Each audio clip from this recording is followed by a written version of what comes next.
Hi అండి అందరికీ. నేను మీ సీత. ఈరోజైతే సొరకాయతో వడలైతే వేస్తున్నానండి. చూడండి, ఈ వడలైతే చాలా టేస్టీగా, హెల్తీగా చాలా బాగుంటాయండి. నేనైతే టమాటా సాస్ పిల్లలకైతే ఈవినింగ్ స్నాక్స్ టైంలో పిల్లలకైతే ఇలా టమాటా సాస్తో పెట్టండి. మనమైతే ఇలా అల్లం చట్నీ అయితే చేశానండి నేను. అల్లం చట్నీతో కూడా తింటే చాలా బాగుంటాయండి. లేదంటే ఉత్తినే కూడా మనం తినేయచ్చు. ఈ సొరకాయ వడలకి ఏ ఏ పదార్థాలు కావాలో చూద్దాం రండి. ఇలా నేనైతే ఒక సొరకాయనైతే తీసుకున్నానండి. ఈ సొరకాయని హాఫ్‌గా కోసుకుందామండి. మనకంతా పడదు కదా! చిన్ హాఫ్ చేసుకుందామండి దీన్ని. సగం చేసుకుందాం. సగం చేసుకున్న ఈ సొరకాయని మనమైతే ముందైతే దీనికున్న పొట్టంతా తీసేద్దామండి. ఇలా పొట్టు తీసుకుందాం. పొట్టు మొత్తం పొట్టంతా తీస్తామండి. లేతగా ఉంది కదా! చాలా బాగుంది కదా కాయ. నేనైతే వడల కింద అయితే వేశానండి. ఇలా పొట్టంతా తీసేసానండి. ఇప్పుడు ఒక సకానికి కోసుకుని అందులో ఇంకా గింజలు గట్టా ఉంటాయి కదండి. ఆ గింజలన్నిటిని మనం అయితే తీసేద్దామండి. లోపడంతా ఖాళీగా చేద్దాం. గింజలు ఏమీ లేకుండా ఇలా అయితే తీసుకుందామండి. మొత్తం అన్నిటికి కూడా నేనైతే ఈ విధంగా అయితే తీసుకున్నానండి. లోపడైతే ఏమీ లేకుండా. ఇప్పుడైతే మనం అయితే క్యారెట్ చెక్కునేది ఉంటుంది కదండి. క్యారెట్ చెక్కునేది తీసుకుని దాంతో అయితే మొత్తం ఈ సొరకాయ ముక్కలను అయితే చెక్కేసుకుందామండి. ఇలా పొట్టు కింద అయితే చెక్కేసుకుందాం.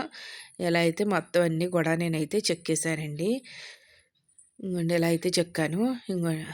ఇవండి నేనైతే నాకైతే 2 గిన్నెలు అయితే అవనియండి. నేను ఇలా గిన్నెలతో 2 గిన్నెలు తీసుకున్నాను. అలా ఒక బౌల్లోకి 2 గిన్నెలు తీసుకున్నానండి సొరకాయ తురుముని. ఇప్పుడు ఆ సొరకాయ తురుములో అయితే నేనైతే 2 గిన్నెలు అదే కప్పులతో నేనైతే 2 కప్పులు వరిపిండి అయితే వేశానండి. ఇలా వరిపిండి వేసుకున్నానండి 2 కప్పులతో. ఒక కప్పు అయితే నేను ఉల్లిపాయ ముక్కలు సన్నగా తరుక్కున్న ఉల్లిపాయ ముక్కలు వేశానండి. అలాగే పచ్చిమిర్చిని కూడా సన్నగా చిన్న ముక్కల కింద అయితే చేసుకున్నాను, అవి వేసానండి. ఒక టేబుల్ స్పూన్ జీలకర్ర వేసుకున్నానండి.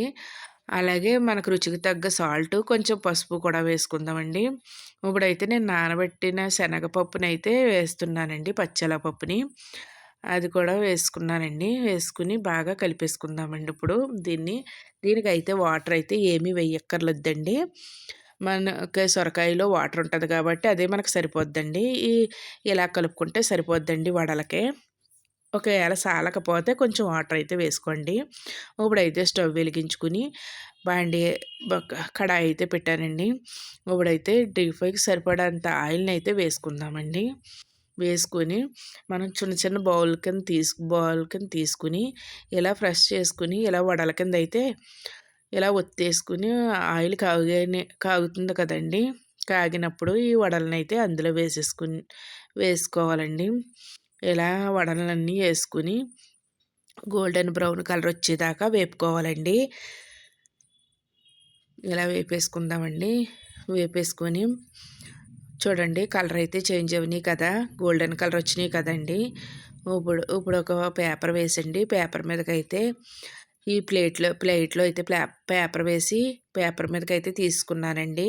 అలాగే మిగతా పిండితో కూడా వడలను అయితే వేసుకున్నానండి. ఇలా ఒక ప్లేట్లోకి అయితే తీసుకున్నానండి వడల్ని. చిన్నపిల్లలకైతే ఇలా టమాటా సాస్తో పెట్టండి. పెద్దవాళ్ళు అయితే ఇలా మనకు చట్నీతో కూడా తినొచ్చండి. లేదా చట్నీ లేకుండా ఉత్తిని కూడా మనం తినేయచ్చు. చాలా టేస్టీగా అయితే ఉంటాయండి. చాలా బాగుంటాయండి.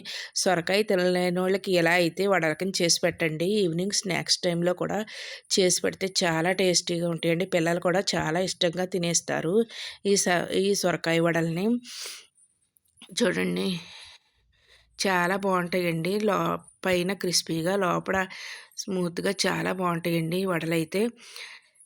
చాలా టేస్ట్గా ఉండండి. మీరు ట్రై చేసి నాకు కామెంట్లో చెప్పండి ఎలా ఉన్నదన్నదని. అలాగే నా వీడియో నచ్చితే మీ ఫ్రెండ్స్కి, ఫ్యామిలీ మెంబర్స్కి అందరికీ షేర్ చేయండి. వీడియో చూసి లైక్ చేయండి. అలాగే ఈ రెసిపీని ట్రై చేసి నాకైతే కామెంట్లో చెప్పండి ఎలా ఉన్నదన్నదని. అంతేనండి, చాలా టేస్ట్గా ఉంది. బాయ్ అండి. నెక్స్ట్ వీడియోలో కలుసుకుందాం.